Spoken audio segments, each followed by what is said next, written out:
मैं जनता से सुनता हूं, उनकी बात समझने की कोशिश करता हूं, फिर इस हाउस में बोलता हूं।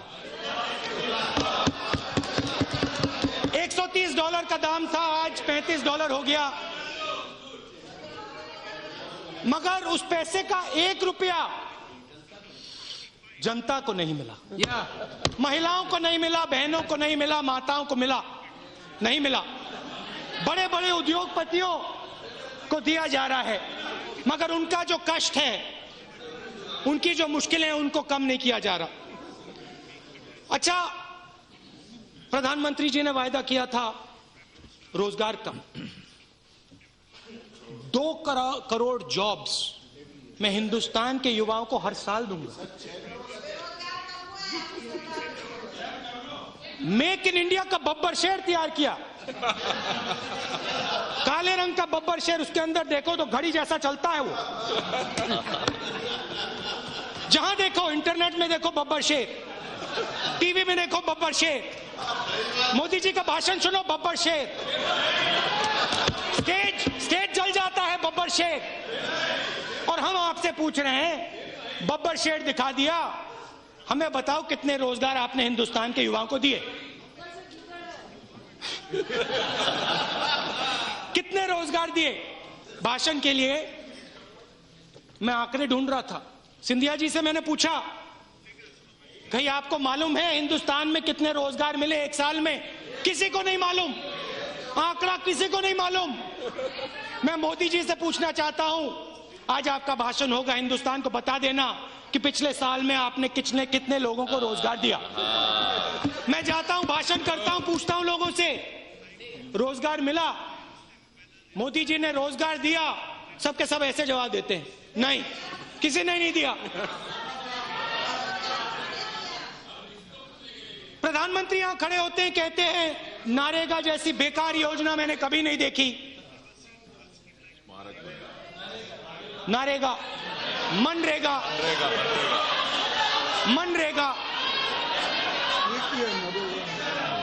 महात्मा गांधी योजना, सावरकर योजना नहीं, महात्मा गांधी योजना।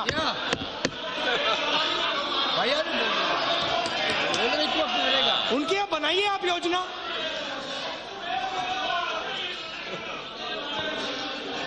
अच्छा, बोलने दो। मोदी जी खड़े होते हैं, कहते हैं बेकार योजना है, ऐसी योजना मैंने कभी नहीं देखी, हिंदुस्तान को बर्बाद कर दिया इन लोगों ने। मैं इसको इसलिए नहीं हटाऊंगा क्योंकि पूरे देश को मालूम होना चाहिए यूपीए ने क्या गलतियां की। कल मैंने आंख बंद करी, मैं सोच रहा था चिदंबरम जी हैं, मनरेगा की बात चल रही है, मनरेगा में हम पैसा डालेंगे, मनरेगा को हम ऐसे करेंगे, मनरेगा को हम वैसे करेंगे। अरुण जेटली जी मेरे पास आते हैं, कहते हैं मनरेगा से अच्छा स्कीम नहीं था। मैंने उनसे कहा, भैया आप अपने बॉस को क्यों नहीं कहते, हमें क्यों कह रहे हो, बाहर जाके कहो। हिंदुस्तान के प्रधानमंत्री से क्यों नहीं कहते? उन्होंने एक शब्द नहीं बोला, चुप हो गए ऐसे।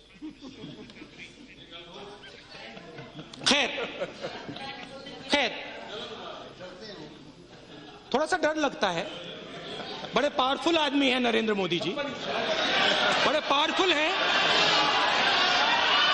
अच्छी बात बोली, मैं जानता हूं कि आप लोग भी डरते हो, मगर आपको थोड़ा बोलना चाहिए उनके सामने, थोड़ा सा आपको भी बोलना चाहिए।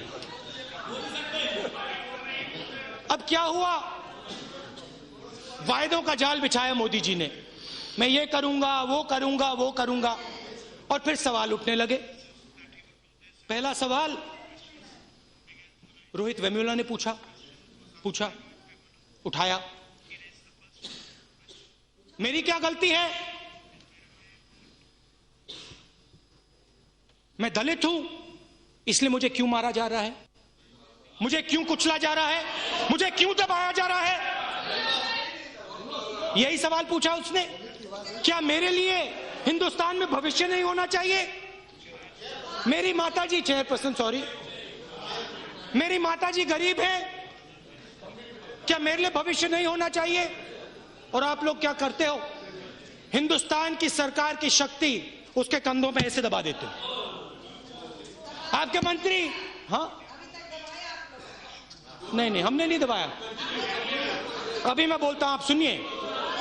देखो please silence, don't please silence, don't disturb. उसको आपने दबाया, लेट द मेंबर कंटिन्यू, और बेचारे ने आत्महत्या कर दी।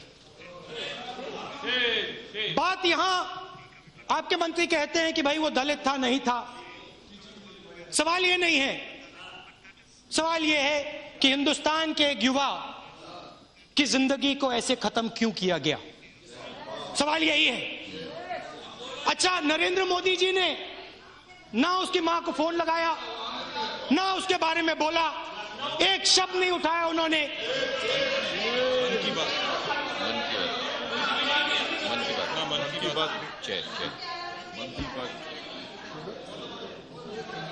फिर जेएनयू में कन्हैया खड़ा होता है, 20 मिनट का भाषण देता है। मैंने भाषण सुना, 20 मिनट में उसने हिंदुस्तान के खिलाफ एक शब्द नहीं कहा, एक शब्द नहीं कहा। उसको आप अरेस्ट करते हो। अगर जेएनयू में किसी ने कुछ गलत कहा, अगर कानून के खिलाफ किसी ने एक शब्द कहा, आप उसको अरेस्ट करो, उस पर कार्रवाई करो। मगर उनको आपने खुला छोड़ रखा है, उनको आप बंद नहीं करते हो और जेएनयू पे सवाल उठाते हो। जेएनयू क्या है? जेएनयू क्या है? 60% स्टूडेंट जेएनयू के दलित, ओबीसी, पिछड़ा, माइनॉरिटी वर्ग से आते हैं। 80 पर वही एक ही बात होती है। देखो भैया, आपके बीच में और हमारे बीच में एक बात आप समझ लो, आप लोग सब कुछ जानते हो और आप लोग कभी जिंदगी में गलती नहीं करते हो। हम लोग गलती करते हैं, हम लोगों की सुनते हैं, हम सब कुछ जानते नहीं हैं, हम सीखते हैं।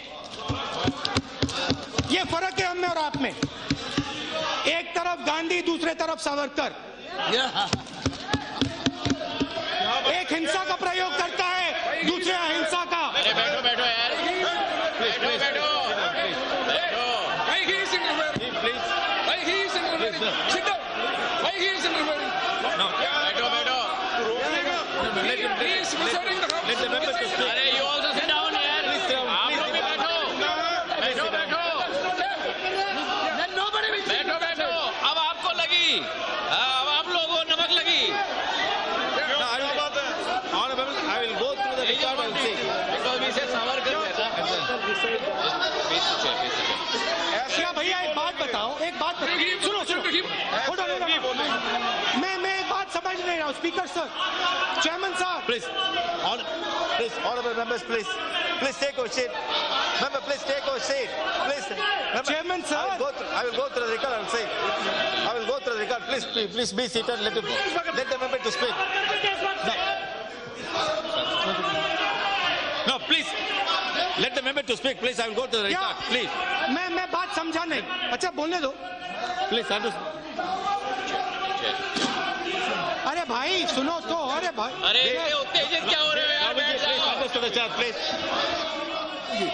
अध्यक्ष महोदय, चावल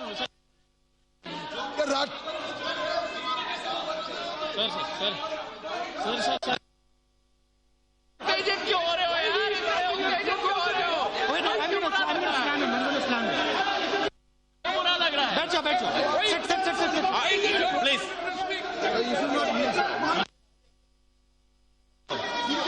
Sir, क्या मुझे nothing chairman is going to sir, record. Only chairman Rahul sir, मुझे Gandhi. बात sir, Kindly. Chairman sir, I will go through the records and take a decision. Please let the member to speak.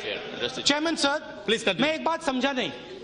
मैंने सिर्फ एक बात कही, गांधी हमारे हैं, सावरकर आपके। क्या इसमें कोई गलत बात कही मैंने? क्या सावरकर आपके नहीं है? क्या आपने उनको उठा के फेंक दिया? क्या सावरकर को आपने फेंक दिया, उठा के फेंक दिया? आप जवाब दो। अरे जवाब दीजिए। Please, सावरकर को आपने फेंक दिया क्या? उठा के फेंक दिया, बाहर कर दिया? क्योंकि अगर आपने किया तो बहुत अच्छा किया। अच्छा अब भाषण बोलने दीजिए मुझे। Jay, Rahul ji, please address to the chair. Please address to the chair. Please continue. 40% students, 40% JNU के स्टूडेंट्स के माता पिता की आमदनी 6,000 रुपए महीने से कम है। आप JNU और रोहित वेमुला के पीछे क्यों पड़े हैं, मैं आपको बताना चाहता हूं। क्योंकि वो गरीब है, क्योंकि वो कमजोर है, क्योंकि वो दलित है, क्योंकि वो आदिवासी है। और आप चाहते हो कि हिंदुस्तान में गरीब वर्ग, आदिवासी वर्ग आगे ना बढ़े, पीछे का पीछे रहे, और हम ये नहीं होने देंगे।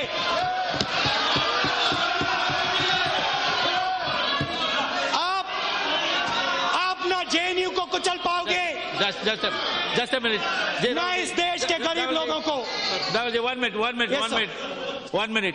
Honorable members, please do not disturb the member while speaking. If anything, you can speak while your turn. Thank you, Chairman sir. Please continue. Thank you very much. आखिरी बात, थोड़ी सी मैं अपने धर्म के बारे में भी बोलना चाहता हूं। हमारे धर्म में कहां लिखा है कि अध्यापकों को और शिक्षकों की पिटाई करी जानी चाहिए? आप मुझे दिखाइए कौन सी किताब में लिखा है कि कोर्ट में JNU के अध्यापकों को, टीचर्स को, स्टूडेंट्स को पीटा जाना चाहिए मीडिया के सामने? और आप मुझे बताइए, प्रधान और मीडिया को भी मारा। और मैं सवाल पूछना चाहता हूं प्रधानमंत्री जी से, जब मीडिया को मारा गया, जब अध्यापकों को मारा गया, स्टूडेंट्स को मारा गया, तो आपने एक शब्द क्यों नहीं कहा?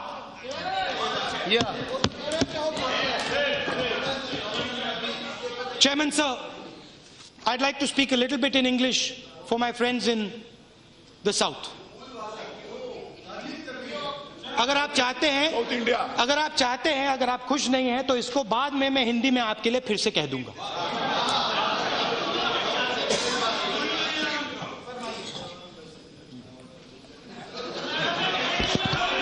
A nation is the relationship between its people. It is nothing but the conversation between its citizens. Destroy the relationships, stop the conversation, and the nation dies. अच्छी बात बोली? आपको अच्छी लगी? तो ऐसे थोड़ा मार दीजिए हाथ, आप थोड़ा सा मार दीजिए, एक बार मार दीजिए। क्यों कष्ट हो रहा है आपको? अगर अच्छी लगी मार दीजिए। अच्छी नहीं लगी, इसीलिए नहीं। Speaker madam, when sorry Chairman sir, when I salute the flag, I am not saluting the cloth. I am saluting the relationships that the flag represents. A Muslim man who joins his Hindu brothers to play Holi, or a Hindu man who embraces his Muslim brothers on Eid, a Christian woman who bows her head when she walks past a Gurdwara, a Jat farmer who embraces a Dalit laborer in Haryana, a Punjabi student who protects his brother hailing from the northeast. The relationship between Rohit and his fellow students. The relationship between all of us on this side of the aisle and those of you, friends, sitting across it. When I protect the flag, I protect the conversations on which those relationships are built. I protect every झी 24 तास रहा एक पाऊल पुढे.